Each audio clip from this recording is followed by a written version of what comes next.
అయితే నేను ఒక డ్యూటీలో కొత్తపల్లి విలేజ్ వెళ్ళడం జరిగింది. ఆ కొత్తపల్లి విలేజ్ లో ఈ స్కూల్ పిల్లలకు 5 మెంబర్స్ పిల్లలు ఉన్నారు. అక్కడ స్కూల్ పిల్లలు నా దగ్గరికి వచ్చి అడిగారు, పోలీస్ అధికారులు మీరు అందరూ ఏదో స్కూల్ వేరే స్కూల్స్ కు ఈ ప్రతిభా పురస్కారాలు ఇవ్వడం జరుగుతుంది, మా స్కూల్లో కూడా మేము మంచిగా కష్టపడి చదువుతున్నాము, మాకు కూడా పురస్కారాలు ఇవ్వండి అని చెప్పేసి అడగడం జరిగింది.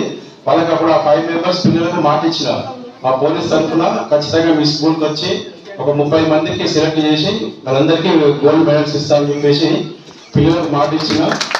ఆ మాట నిర్వహించుకుంటున్నా. ఇది మా లైఫ్లకు నాతో మొత్తం వెన్నంటూ ఉంటారు. ఏ ప్రోగ్రామ్ చేసినా కానీ నాకు సహాయ సహకారాలు అందిస్తున్నారు. ఈ సభాముఖంగా లైఫ్ క్లబ్ వాళ్ళకు కూడా నా యొక్క కృతజ్ఞతలు తెలుపుకుంటున్నాను. ముఖ్యంగా ఏంటంటే మీ స్కూల్ మళ్ళీ అటు పిల్లలు చెప్పారు ఒకటి, మేమున్న ఒక సండే రోజు మీరంతా ప్రోగ్రామ్ చేశారు. మహిళా టీచర్లు అందరూ ఈ బోనాలు ఎత్తుకొని ఇక్కడ సెంటర్లో ప్రోగ్రామ్ చేశారు. మేము కూడా వచ్చి ఇక్కడ ఫోటోలు కూడా దిగినాము. పిల్లలు కూడా మంచి డాన్స్ ఉన్నవన్నీ చాలా బాగా నచ్చింది.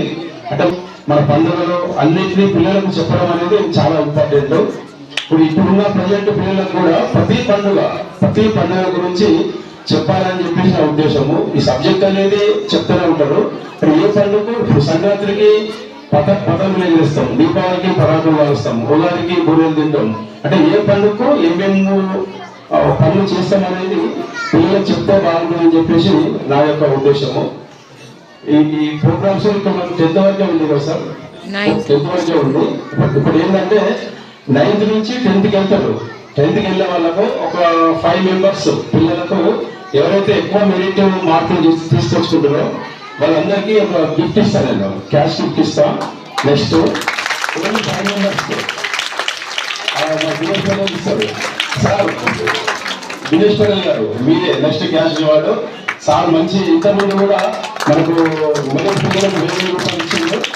ఇప్పుడు కూడా ఒక 5 మెంబర్స్కి ఆ చిన్న ప్రోగ్రామ్ చేసుకుందాము. వచ్చిన వాళ్ళకి మేము ఇవ్వడం జరుగుతుంది. కష్టపడి మంచిగా చదువుకోవాలని చెప్పేసి మా డిపార్ట్మెంట్ తరఫున కోరుకుంటున్నాం.